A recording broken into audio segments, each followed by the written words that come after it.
Thank you for listening to Depictions Media Radio.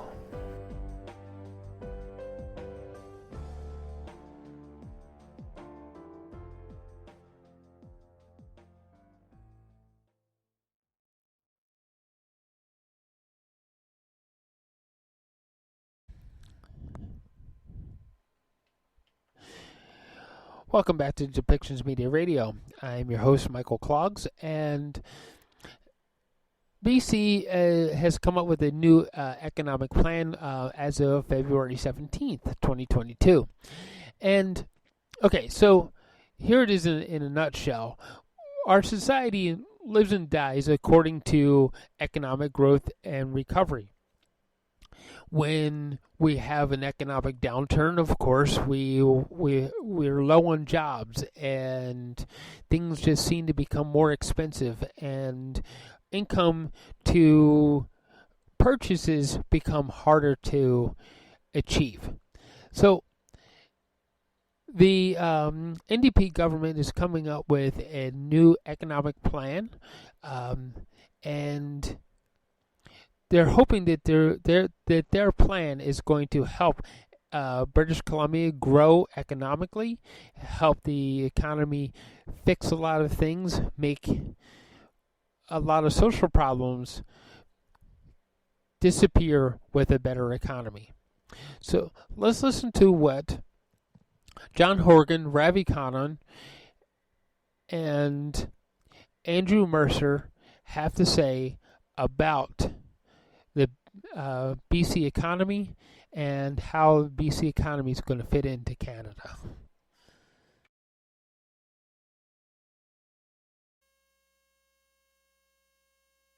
Which means people of the inlet, referring directly to the Burrard Inlet. And it's indeed my pleasure to be here today. The announcement of the exciting announcements that are coming up, so I better not spoil the effect. And I will turn it over back to you, Hyde Sepka. Thank you. Thank you so much, Carleen, and thank you so much for the warm welcome today. I would also begin by introducing some of the speakers that we have with us today. We have, of course, our Premier John Horgan, that's here in Victoria. We have at the Bcit campus in Burnaby, we have Andrew Mercier, the Parliamentary Secretary for Skills Training, Kathy Kinloch, the President of Bcit, and Shaquille Davis, a carpentry apprentice at Bcit. And so I want to thank you all for joining with us today. It is an exciting day. And to provide more information about what today's announcement is, I'd now like to invite up Premier John Horgan.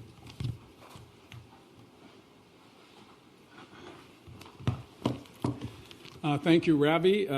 Thank you, everyone, for joining us today. And I want to, at the outset, thank Carleen very much for getting us started in a good way. I, too, am coming to you from the territory of the Songhees and the Esquimalt First Nation, and I want to thank them for allowing us to work and live on their territory. This past week, we've been able to lift some of the restrictions that the global pandemic have brought to our economy and to our communities. But all through the pandemic, our focus has always been on keeping people safe and keeping our economy working. The last 2 years of the pandemic and the extreme weather events of the past couple of years have changed our lives, changed our economy, and changed our future. The events have exposed vulnerabilities in our society, and we can't go back to the ways that were. But despite all that we've been through, the economic recovery in British Columbia is leading the country with the lowest unemployment rate and the highest job recovery rate. More people are working today than were when the pandemic began. And our economic vision has always been to put people right at the center of everything that we do. We cannot have economic growth that leaves people behind. And it's true that the pandemic has disproportionately affected the most vulnerable. And that is why we need to focus on continuing our strong economic growth with people at the center of what we do. Throughout the pandemic, British Columbia also led the country in supports for business, supports for people, and supports for communities. And despite our collective successes, challenges still exist. But if we continue to work together and focusing on our strengths and addressing collectively our challenges, I'm confident that British Columbians will come through this stronger than ever before. And that's why I asked Minister Kahlon to lead the discussion on the development of an economic plan for today and for tomorrow. The plan is to ensure that our economic success continues for the long term, and we'll have, again, people at the centre of it so that all British Columbians can benefit from our natural abundance as well as our innovative economy and our dynamic population.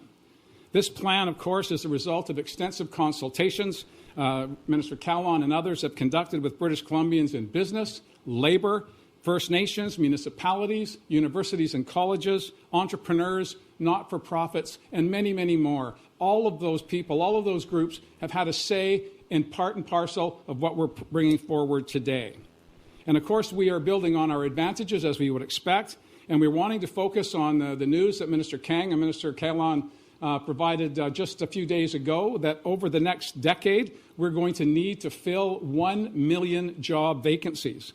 That means we have to focus on training the next generation of skilled workers, and that also means we need to look to adding more people to our population to meet these challenges. What we've heard coming through the pandemic is that businesses need workers. Without a strong, skilled workforce, our economy will sputter and stumble. We want to avoid that. British Columbians want to avoid that, and this plan will take us down that road to the success that we all want to see. An important first step is today we are announcing a new trades and technology complex at the Bcit campus in Burnaby. It will include 4 new buildings with 300 seats for students to enter the high-demand trades of the future. It's very exciting, and I know Kathy Kinloch, president of Bcit, will have something to say about that, as well as Parliamentary Secretary Mercier, who is at the site today, and will be able to talk about the heart of our plan, which is to train people for those vacancies that will be coming. Businesses have told us time and time again they need more talent. They've also told us that we need to have a housing strategy that will make housing more affordable for the new generation of workers that will be building the economy of the future. They've told us that we need childcare plans that are affordable. They've told us we need to build infrastructure, whether it be our roads, our bridges, our transit systems, our hospitals, our universities, our high schools. All of that is part and parcel of a plan that puts people first. We need to build the public infrastructure so that our private sector economy can continue to thrive and prosper.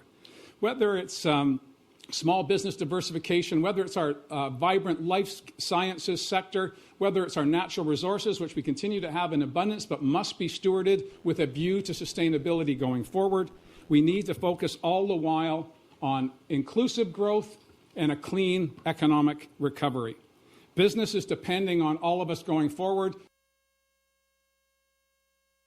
depending on businesses that can attract and retain skilled workers. Our plan, at its core, is all about that.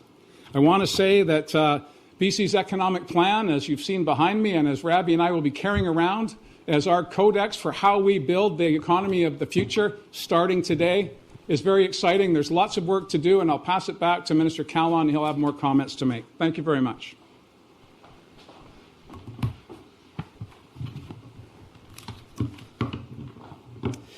Thank you so much, Premier. It's been a tremendous honor to lead and develop this plan. It's been a labor of love for this province that we call home. And as the Premier said, people have been through a lot over the last 2 years, and we've learned a lot about ourselves, about our province, and most of all, we've learned that at our best, we are a community. We look out after each other. We make sacrifices for one another. We trust one another, and we pull together. And that spirit should give us all hope. And it points to the way to an even stronger BC. As the Premier mentioned, we have listened to thousands of British Columbians from all walks of life. I want to thank all of them for their thoughtful and considered input to this plan. You told us what you care about: jobs, competitiveness, climate action, skills training, good public services, childcare and housing. You told us that now, more than ever, an economy built for people is an economy built to succeed. From the start, through the pandemic, floods, fires, that's what we've worked to do. We have put people first. Today, once again, BC leads the country in economic growth. Wages are rising, and the last year saw the largest amount of people move to British Columbia in over 28 years. We have come a long way, but there's still so much more to do. That's why the Stronger BC Economic Plan is all about. The Stronger BC Economic Plan is about looking ahead 10, 15 years. It sets two big goals for BC to achieve over the long term: inclusive and clean growth. And it puts forward 6 missions that will help keep us on track. The Stronger BC Economic Plan is for you and your family. It builds on an economy that works for everyone. Let me take a moment to touch on some of the plan's highlights. The Stronger BC Economic Plan closes the skills gap with a comprehensive strategy to fill the jobs of tomorrow. Last week, we learned that there's over 1 million new job openings expected in BC over the next decade. 80% of those jobs will require some form of post-secondary education or skills training. Shortly, we'll be joined by Shaq, a carpentry student at Bcit. And I know many people, young people, are watching today, and I want to speak to them directly. I know that the last 2 years have been tremendously challenging. You have made tremendous sacrifices, more than perhaps many generations before us. I want to say thank you. We all want to say thank you. As we come out of this pandemic, we have your back. Our government will help you fulfill your potential and realize your dreams. This plan is for you. The Stronger BC Economic Plan adds value and jobs to our natural resource sector. For generations, British Columbians, resource workers, have built this province, generating the wealth that we all depend on. Almost 3/4 of BC's exports come from our natural resource sector. They account for half of our economic base. For BC resource-based communities, I want to say we hear you. This plan is for you. The Stronger BC Economic Plan improves competitiveness. It leverages BC's low-carbon advantage, and it invests in high-impact BC companies. It reduces barriers for workforce participation. I talk a lot about this, but I want to underline this today. Affordable childcare is our competitive advantage here in BC.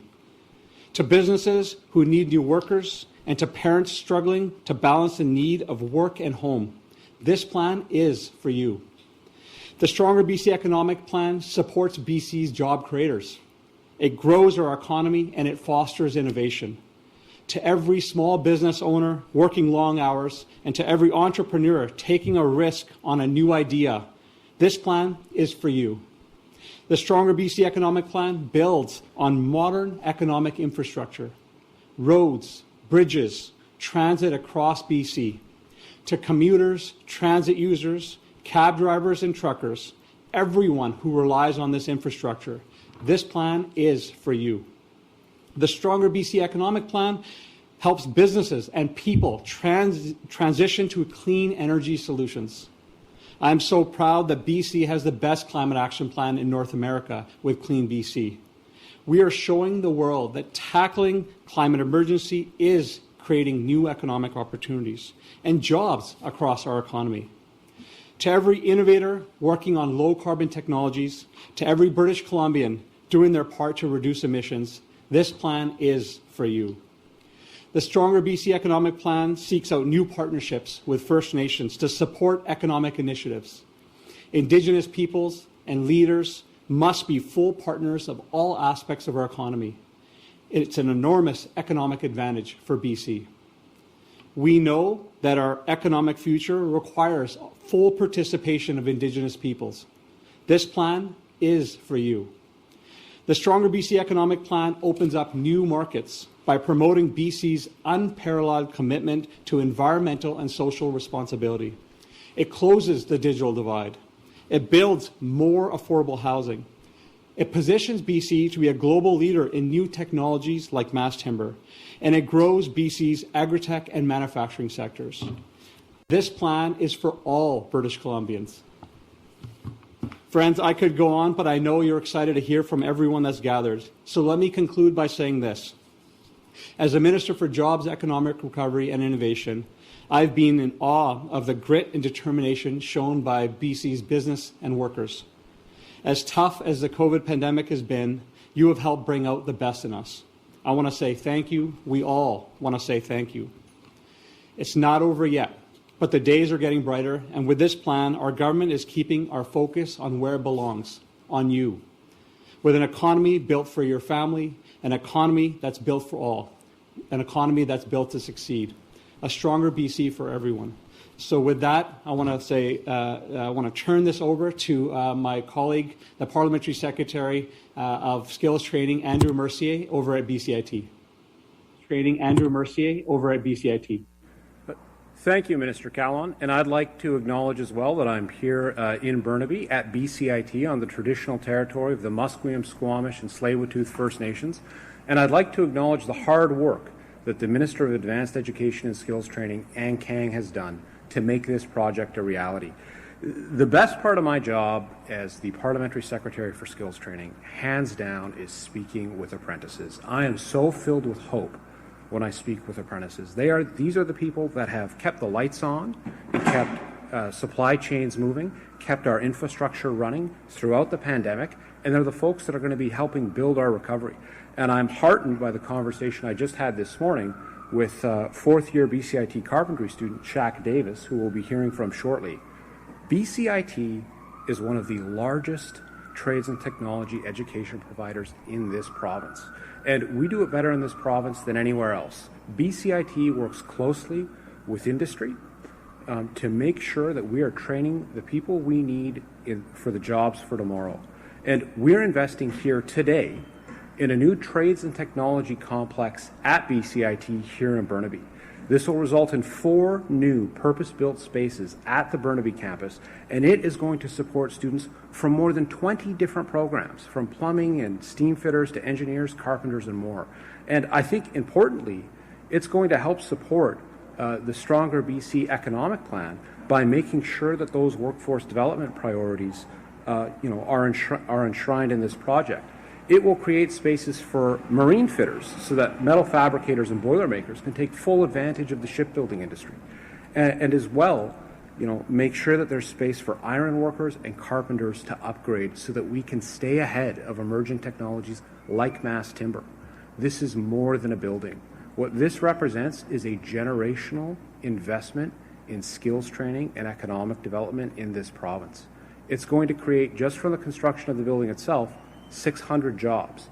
But it's also going to ensure that we're training thousands of apprentices to fill the over 85,000 jobs in the skilled trades that we're going to need to fill in the next 10 years. This is the future of British Columbia, and we need to invest in the best possible facilities for our students.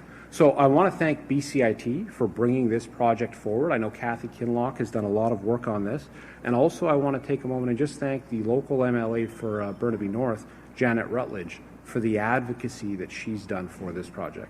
So I'd like to invite Kathy to come on up and say a few words about the project.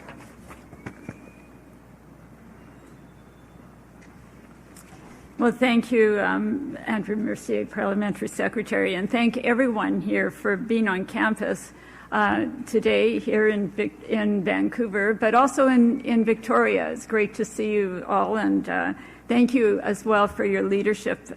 Premier Horgan, it's great to see you back. Minister Kahlon, it's great to see you. Often see you on our campus ourselves, so it's super. And Carleen, thank you for being a member of our family and being such a guiding light for us. Thank you. So my thanks to all of you for your support. We're speaking to you today with excitement and hope, and we're really excited about phase 1 of the new Bcit Trades and Technology Complex. It just seems to roll off my lips, so I'm so pleased about that. Today's funding announcement signals, as has been noted, phase 1 of the Bcit's new Trade and Technology Complex. It will transform Bcit's Burnaby campus and our trades and technology training for learners in 20 programs. This transformation will also provide incredible faculty and staff more services than they've ever had before, and they've been working in less than acceptable services with 50-year-old building. It will transform our technology training as well for our learners, which is so important.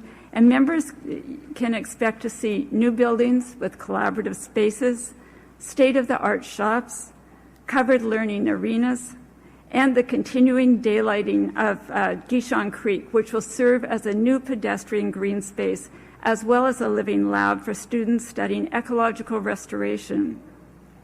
This investment will help in BCIT's important role in the province's ongoing pandemic recovery and facilitate our current and future success in ensuring highly skilled workers are key for BC industry, and we will provide those, and we will continue to work with employers.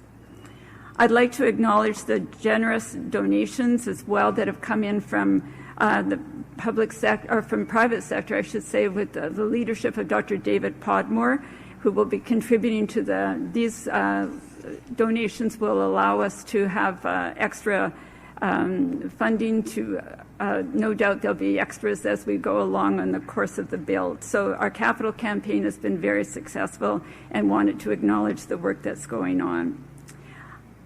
I'd now like to invite Shaq up to the podium to say a bit about his own trades journey and what this investment means, because at the end of the day, it's all about the success of our BCIT students, and I have no doubt Shaq will be a key successing person coming forward. Please come forward, and thank you again.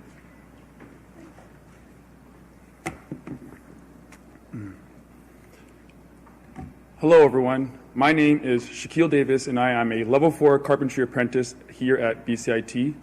I am honored to be a part of this day and to share what all this generous funding means to me as a trade student. I came to BCIT with a degree in urban geography from UBC, while also having played football there for 5 years.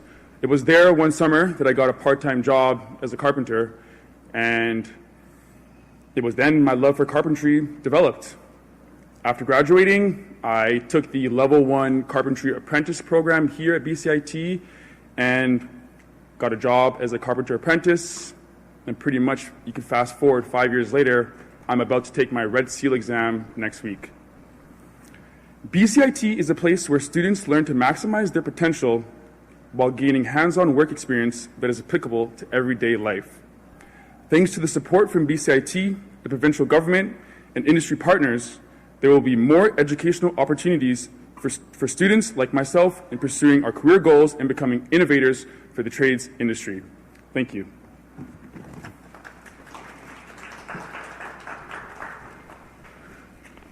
I'd like to thank Shaq for carpentry and wish him luck on his Red Seal exam next week. And thank Kathy as well, and I'll hand it back over to Minister Kahlon in Victoria. Thank you so much, Andrew, for your comments, and thank you to Kathy, and a big thank you to Shaq. We were all clapping over here with your remarks. With that, we will bring Premier Horgan up and pass the mic over to Lindsay to take any questions.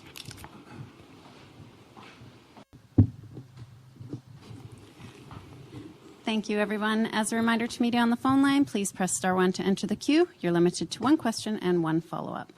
First question today is from Vaughn Palmer, Vancouver Sun.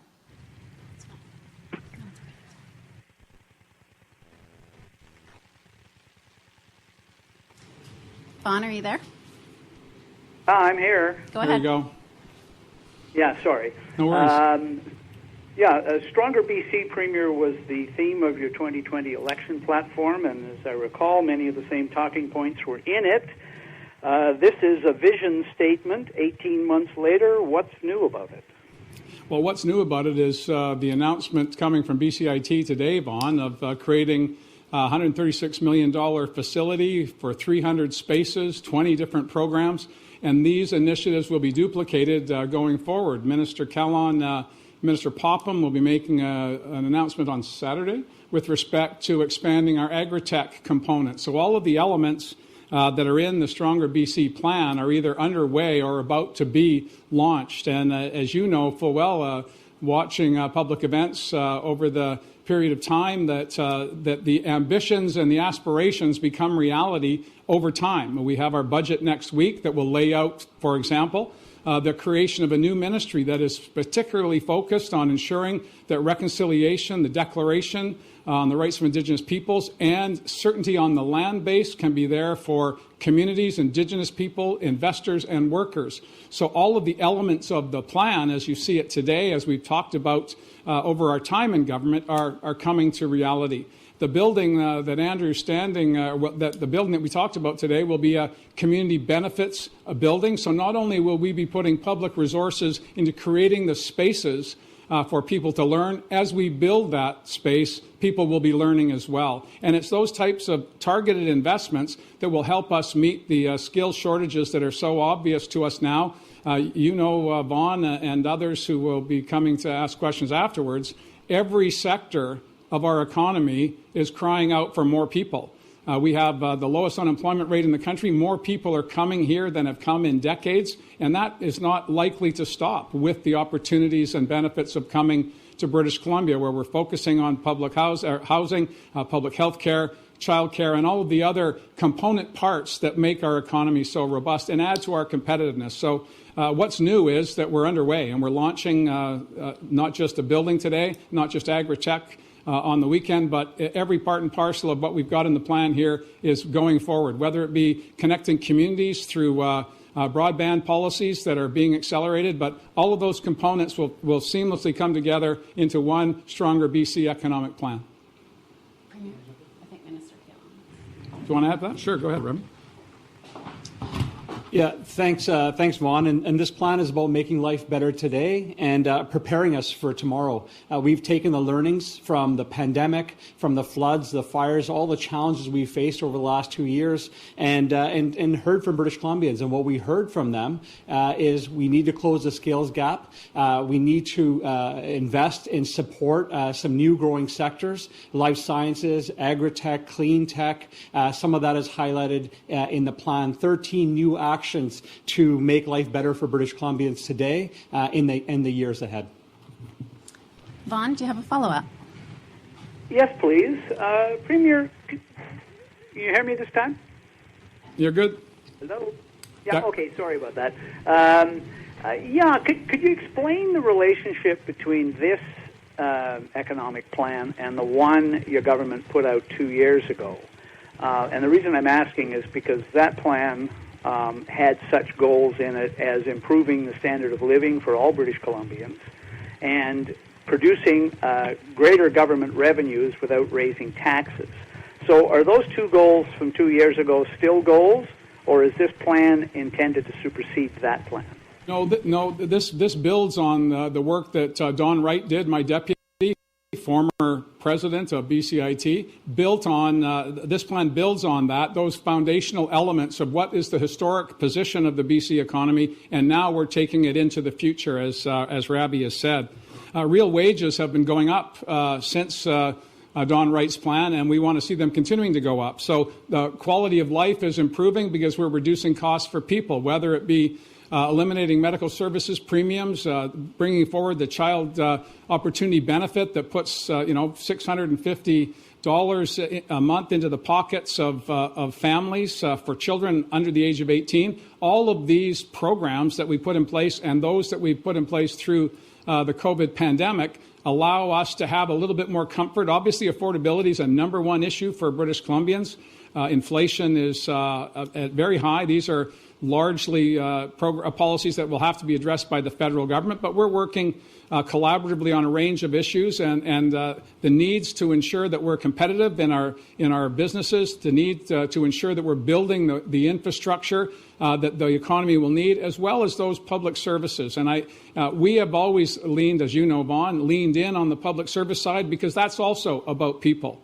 And nowhere is it more important than as we look over the past 2 years at the critical importance of healthcare workers, whether that be in long-term care, acute care, home care. We've needed those workers to show up every day, and they've done so. We also now need to relieve the pressure on them by making sure we're training more care aides, more nurses, more GPs, more nurse practitioners, so that we can continue to grow these public sector services. That helps our private sector remain competitive. Minister? Premier, I think the minister wants. You want to go again? Sure. Yeah. I'll just add that this plan builds on the work that was done 2 years ago. But what we heard clearly from all the people we engaged with was a lot has changed over the last 2 years. The pandemic, as the Premier highlighted, has exposed, and the floods and the fires have exposed a lot of vulnerabilities in our economy, and those things need to be addressed. And so this is an addition on top of the work that was done, reflecting all the lessons that we've learned over the last 2 years. And this is what we heard from British Columbians, so that's why it's reflected in this document.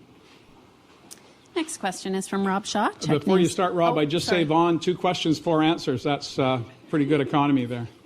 Go ahead, Rob. New record. Go ahead, Rob. Okay, maybe I get 4 answers too. I just wanted to ask about the sort of progressive indicators that this plan is kind of building on from that UK advisor. Like, we know the economic indicators and GDP, and we're going to hear finance officials next week in the budget tell us in great detail how they track them and why they're important. How do you use progressive indicators, and how do you track them in real time to make them useful to you when you're making decisions? Thanks, Rob, and thank you for highlighting the fact that most jurisdictions around the world are moving beyond just GDP and jobs as a metric, and so it's critically important for us as an economy to do that work as well. New Zealand, Scotland, most of the jurisdictions in Europe are looking at, of course, continue to look at jobs and GDP, but also looking at how do we track inequality to make sure that people have an opportunity to continue to compete in the changing economy. How do we track new rental housing starts, because we know housing is going to be critically important. So there's a whole metrics that have been developed by the UN and others, and we're going to be working with those metrics on a live dashboard so people can see how we're progressing. I think it's vitally important for us to get a sense of how the economy is moving and how it's impacting people. And we know, for example, if GDP goes up, sometimes it means the climate is being impacted and people are not seeing the benefit of that growth. And so we wanted to create metrics that show the real growth opportunity, but can also track the changes that affect people on their day-to-day lives, and that's what's reflected in the dashboard. All the metrics we've chosen come from public information, so it's not some data that's not available to the public. And we're going to continue to work with the business community and other stakeholders on perhaps other metrics that they might think that would be relevant for us to track in BC. Do you have a follow-up, Rob? Sure. Just an off-topic question for the Premier. On Saturday, an island health worker in James Bay had their car blocked by multiple protesters yelling obscenities. And because of that, Island Health has done a review and will be taking logos off its vehicles in certain situations and asking Victoria Police for escorts. So I just wondered if you could give us your thoughts, I guess, on the fact that it's gotten to the point where healthcare staff here on the island have to ride in unmarked cars with police escorts to do their job. Well, thanks for that, Rob. And I was unaware of this, so my first reaction is profound disappointment that, as I said on Tuesday, we can disagree, but we shouldn't be disagreeable. And what we've seen for the past couple of years, quite frankly, prior to the pandemic and throughout, is a level of frustration across the board. I understand that. But taking that to another level and people yelling at school children for wearing masks when this is a decision that's been made in collaboration with families, with educators, with school boards, is just not acceptable. And going to those healthcare workers, going to their work site where they have gone day after day, sometimes double shifts, and I, as you know, have been through the public healthcare system very intensely over the past number of months, and the look on people's faces from double shifts and the prospect of I have to stay because there's no one to take my place because they're ill or they've got potential symptoms. The last thing these heroes need, quite frankly, is thuggery and belligerence from those who will be there, regardless of that thuggery and belligerence. Those healthcare workers will be there to hold their hand as they're intubated. So it's just not acceptable. I think I speak for all British Columbians. Profound regret that there's that level of stupidity in some of our fellow citizens. Next question is from Richard Zussman, Global News. Premier, one of the parts of this plan obviously is built on a strong tourism sector. There are concerns from tourism operators in the province right now around the federal government's testing policy at the border. Some of your other premiers, along with governors, have raised concerns about it. Do you believe that the federal government should waive the testing requirements to travel back into Canada? And do you believe there should be another exemption in place for trips that are shorter than 72 hours? And what impact are you concerned about any impact this could have on the tourism economy with discouraging travelers from coming here? Well, first of all, I just want to say that I'm grateful that we've been getting advice from public health over the past number of days and into this week that we can relieve many of the restrictions that we had in place, still keeping those important public policy measures like masking in public places, using the immunization card to ensure that large ticketed and seated events have, or restaurants and other collections of people beyond a handful are as safe as they can possibly be. And I'm grateful for that advice, and I know most British Columbians are as well. With respect to border issues, this has been a challenge from the beginning of the pandemic. And you know, Richard, you've been, you and your outlet have been covering the pandemic every night at noon and sometimes in between, making sure that British Columbians understand the risks, the challenges, and where we need to go on any given day. And we were among the first provinces to say that we needed tougher border restrictions. That was at the beginning of the pandemic. We knew less about the virus than we do now. We have more procedures in place to protect people, whether it be our immunization plan, which has been the largest in our history, and the uptake of British Columbians leads the country. So we have more tools available to us, as Dr. Henry repeats, to protect each other and to continue to have our economy grow and prosper. Our tourism sector has been hardest hit because people have not been moving around. And you will know from your social network that people are yearning to get back on the road, but they're also apprehensive. So there's going to be, the marketplace will have to figure itself out. But those who are ready to travel are frustrated by extra layers of complication to their travel plans. They've already been double vaccinated, in some cases double vaccinated and boosted. They're going to take protocols and procedures to put in place to protect themselves as they go forward.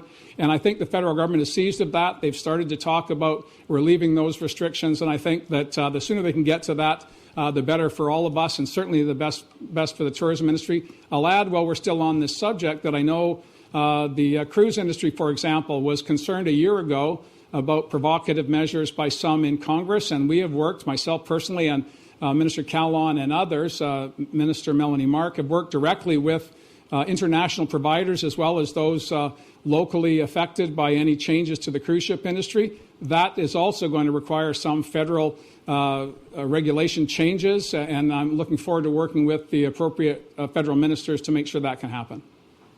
Do you have a follow-up, Richard? I'm sure the Noon News is thrilled for the shout-out. I'm just trying to understand specifically, should there be testing requirements in place for trips shorter than 72 hours? You were outspoken about this in the fall. The rules got changed, and then Omicron came. We have largely seen most Omicron restrictions eased. This one hasn't. So should that, are you advocating with your other premiers to get rid of this? And just specifically on today's plan, where are those growth sectors that the province needs to focus on? How crucial is agriculture here? How crucial, in the tourism front is First Nations tourism? If Minister Kahlon or yourself could speak to that as well. But I just want to know specifically, are you advocating to get rid of that 72-hour, or to bring back the 72-hour exemption like you advocated for it in the fall? Well, I know that the federal government is working on this, so I haven't been advocating. In our conversation this week, it was focused on events at the borders, the federal initiative to bring forward the Emergencies Act. That was the focus of our conversation, and that has, I think, been the focus of the federal government throughout this week, and that's as it should be. I had early signals that they were moving away from their testing policy. I'm grateful to hear that. I had my son, just on a personal level, my son traveled back from the UK over Christmas and was caught up in a series of testing challenges, snafus, if I can say that on family television. I think I can. And so I know firsthand how frustrating it can be for travelers who have taken precautions. They're fully masked, they're fully vaccinated, and in his case, he'd already had COVID back at the beginning of the pandemic. So he was frustrated that he had to continue to try and find the appropriate test. And again, there was some uncertainty about what was the right test and where could it be accessed and how much would it cost. So it's not the cost question, although that's frustrating for travelers. It's another level of precaution that I don't know is necessary at this point, and I don't believe that's the view of the Public Health Office either. The federal government had given early indications that they were going to get on this. I'll cut them some slack because of the other challenges they're facing this week. And I also want to I don't want to miss the opportunity to say that when I engage with the federal government, my first, second, and third priority is focusing on the Canada Health Transfer and the importance of having an equal partner in the delivery of healthcare services in BC. That's my primary objective with the federal government at this time, although there are numerous other issues we deal with on a daily basis at the ministerial level. And I know Minister Dix is engaging with his opposite numbers on these health questions.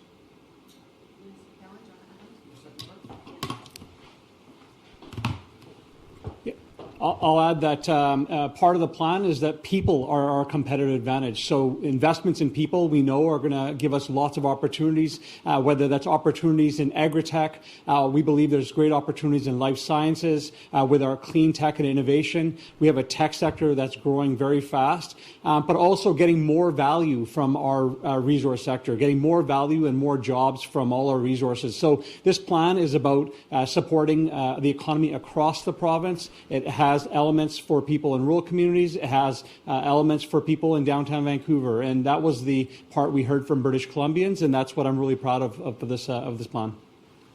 Next question is from Binder Sajjan, CTV. Hi there. Just wondering, Premier, I was speaking to somebody this morning in the construction industry who spoke about an acute labor shortage. And while he acknowledged that the industry can do more to be inclusive and draw more people into it, he also spoke about, limits on apprenticeships and also, the rules around being unionized for certain government contracts. And I'm just wondering, with the expected labor shortages, are those things that your government is looking to perhaps reconsider?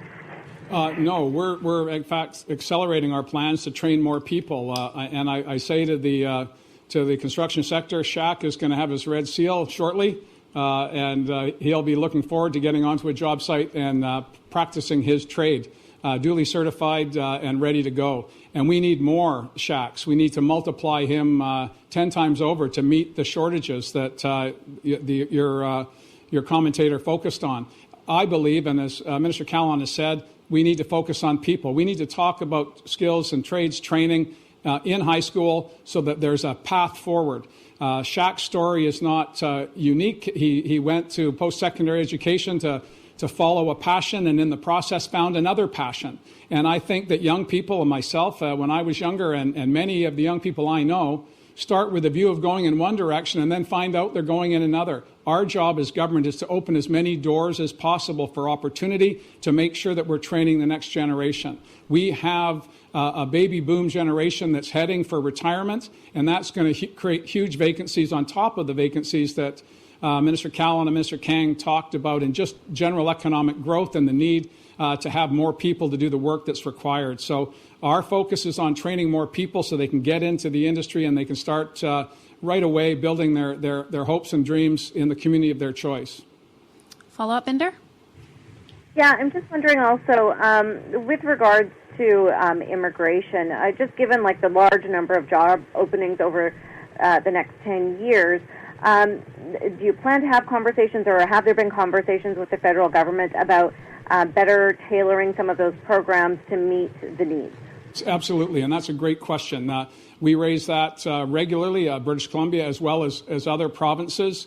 Quebec has a different relationship that's been built over time when it comes to immigration. We've talked to the federal government about what British Columbia's needs are. We are a diverse, dynamic, multicultural community, and we require more people to meet the needs of today and the needs of the future. So immigration is a key part of that. I think I touched upon that in my my opening remarks, but it is challenging to make sure that we get the balance right. Working with the federal government, who have primary responsibility, we have what's called a P&P program. We'd like to see that expanded and more opportunity for provincial input into immigration policy going forward.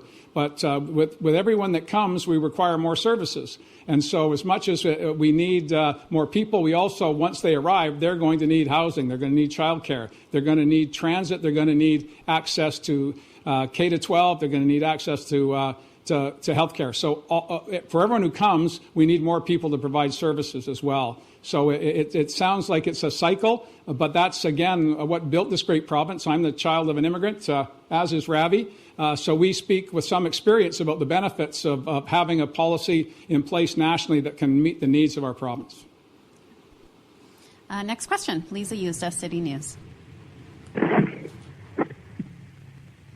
Hi there. I'm just wondering, Minister or Premier, for people who are listening to this, I'm just wondering what the takeaway is for them for how their life is going to be better. I'm looking at, people who have kids or a dog or both who are trying to find a place to rent because, owning a place is just, not even in the realm of possibility for them. You're saying that life has improved, but I think there's a lot of people who are still feeling so incredibly stuck where they are. And when you're looking at 1 million more jobs, I just don't, and bringing more people here, I think people are just not seeing how they fit in or how they're going to have a home to live in. Very good question, and one of the key issues that we've heard from industry, even I would argue back when I was in opposition and talking to business leaders, first, second, and third for them was the high cost of housing. We put in place initiatives to try and drive that cost down. We've been successful in some areas, and we're still working on success in others. I give an example. The number of vacant homes in Vancouver has declined while it's gone up in Toronto. So 40% increase in vacant homes in Toronto, a 10% reduction in vacant homes in Vancouver. We put in place measures to reduce the rate of increases in rents for people and focused on how we can reduce their costs. Housing is a big challenge. Minister Eby is absolutely diving into that with the gusto that he brings to all of the files I've asked him to take on. And we've seen measurable improvements. That does not necessarily translate for everyone in the community, but the more we can build, the more supply there is, the less the cost will be. And if we put in place programs that discourage speculation, encourage people to utilize their housing, build more on-campus housing, and Kathy Kinloch can talk about the importance of that. If we're building student housing, that frees up housing stock in the broader community. And we built, just in one example, we built hundreds and hundreds of student houses since 2017, but just in Kamloops at Thompson Rivers University, we built more student housing than the former government did in 16 years across the province. So these initiatives all help us build the type of community we want that's inclusive, that's affordable, that meets the needs of everybody. Follow up, Lisa? I'm guessing we'll hear more about this at the budget on Tuesday, but I'm wondering if you can talk about for purchasing houses, is there anything more that can be done? You say driving the cost down, but certainly for houses, they keep going up and up. I know our assessment certainly did. So what more are you doing? What more can be done to have people here? We'll have more to say about that next week, and I'm glad I had a budget question that I could defer. Lisa, thank you for that. But Minister Robinson, former housing minister, in her new role as finance minister, has been seized of those challenges. And she and Minister Eby have been working collaboratively on strategies to implement the plans that we put in place and to make sure we're building not just houses for sale, but also rental accommodation that is more family-focused, 2- and 3-bedroom units rather than bachelor apartments in the sky. We want to make sure that when we are building housing, we're building it with a view to families so they can grow in place and make those investments, whether it be purchase or rental, make those decisions that meet their needs at this point in their lives. Next question is from Alexandra Sagan, The Logic. Are you there, Alexandra? Go ahead. Can you hear me? Yes. I'm just hoping to learn more about the ESG brand that you mentioned in the report. What is that going to look like? Is it something akin to like the B Corp certification, but a provincial stamp? Any color you can provide on that? We're really excited about Esg Center of Excellence. We heard from all people that we met with that there's a huge opportunity for us to be able to not only attract more investments to British Columbia, but also to be able to brand and export a lot of the goods and services that we produce here because of our strong environmental and sustainable governance principles. The Esg Center of Excellence will require some consultation. I think one of the main things that we've heard is don't create your own brand, work with other jurisdictions so that every jurisdiction is not creating their own standards. And that work is going to happen with Minister Heyman, with myself and Minister Rolston. And so a lot of that consultation will happen over the next few months, and more details will come soon. Do you have a follow-up, Alexandra? I do. And there's a couple of new centers mentioned, the ESG Center, one for agri-tech. Are these physical hubs that you're planning, or are they more virtual or a hybrid model? You're trying to get me to scoop an announcement that will come, but I will say that agri-tech and life science sectors both have opportunities for our economy to grow. We know through the pandemic that all of a sudden people are aware of where their food comes from, and they're concerned about how we ensure that we can continue to produce food with climate change in particular. And so agri-tech gives us the opportunity to produce food with 80% less water, produce more food without pesticides, and have it locally grown. So we're excited about the opportunities. We'll have more to say in the coming days. And of course, the life science sector here in British Columbia is the fastest growing in the country. BC actually had a very important role to play in the mRNA vaccine that is saving lives across the world. We're proud of that, but we know there's more opportunities, and we're working with the sector, and there'll be more to come on that as well in the coming days and weeks ahead. Our last question today is from Mira Baines, CBC. There's a letter signed by 25 municipal from communities throughout BC, basically urging the province to allocate funding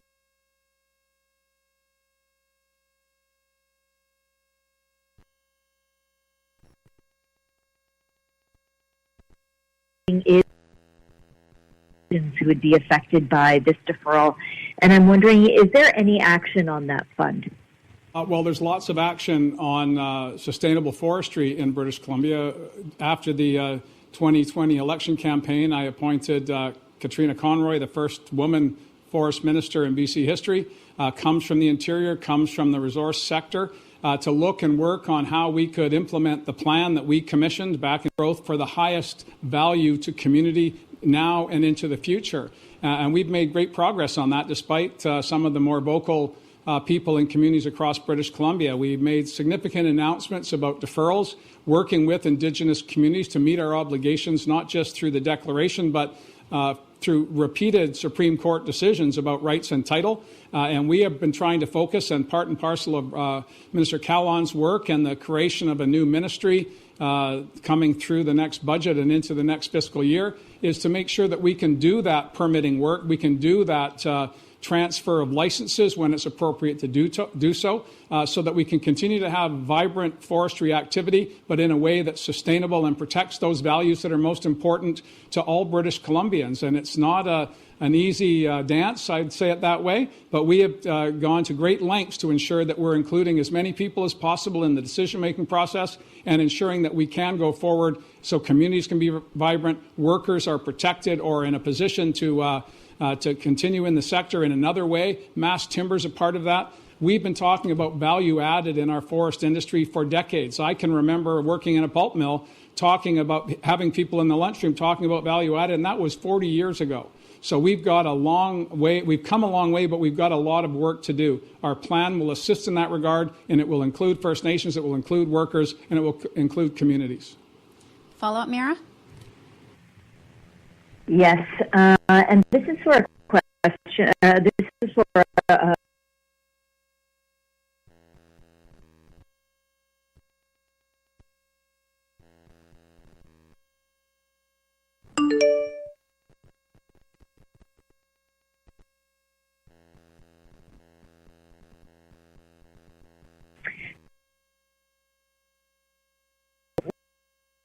by all the rules. Follow the rules if violators. That's a very sensitive point across the province. Hundreds of thousands, in fact, millions of British Columbians have made sacrifices, significant sacrifices, personal, financial, over the past. Mr. Farnworth and his crew, as well as public health, have been working on this with the various health authorities so we can better manage those that are flagrantly disregarding the rules that everyone else followed.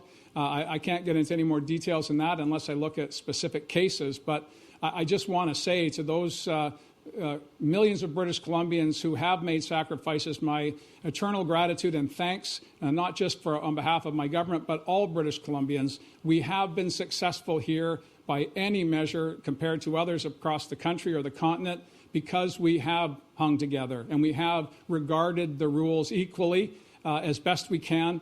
And I go back to an earlier question about a citizen yelling and threatening a healthcare worker or citizens yelling and threatening children. That is not how we should act. We need to hang together, and I know the vast majority, like 90% of British Columbians are thinking and living that way, and I'm very grateful to live in a province that has been responsive to the challenges by working together. On top of the fires, on top of the floods, on top of the heat domes, all of us have been stretched beyond imagination. And when we see others not following the rules, disregarding the collective activities of the rest of us, it's extremely frustrating. And we're aware of that, and the minister is keeping an eye on that to the best of his ability. Thanks for the question. Premier, I think Minister wants to speak. Want to get on that? Mira, I'll share that overwhelmingly majority of businesses in British Columbia are following the rules, are doing what it was required to keep themselves, their workers, and their communities safe.